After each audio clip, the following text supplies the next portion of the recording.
Have you ever had to solve a mystery? Because I have. It's Adler, Adler, it's the Adler Show.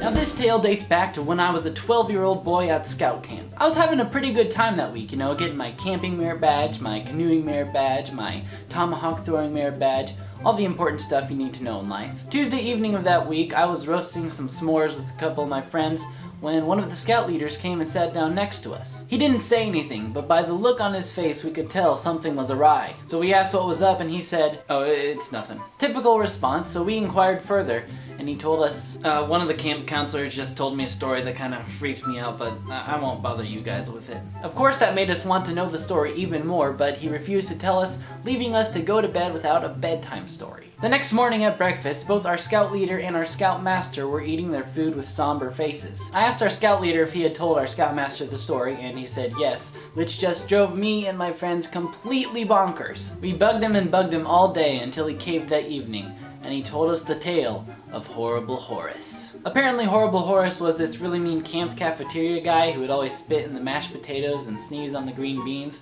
Nasty stuff. Nobody really liked Horris, so he would just stay to himself in the cafeteria working until one day the cafeteria burned down due to a grease fire while Horris was still in it. The weird part was that they never found the body, but there were reports of the initials HH that would disappear and reappear in different places around the campground. But nobody had seen the initials in 20 years. This all happened back in the 70s when the scout camp was in a slightly different place but on the same land. Our scout leader told us that the old cafeteria site as well as the old pool was only half a mile away from our campground. Being the adventurous 12-year-old boys we were, we had to look for clues. One of my friends asked what would happen if we found the initials of Horrible Horris, and our scout leader said he would get us all steaks if we found the initials. And that was all it took. We set off to the desolate campgrounds purely motivated by mystery and meat.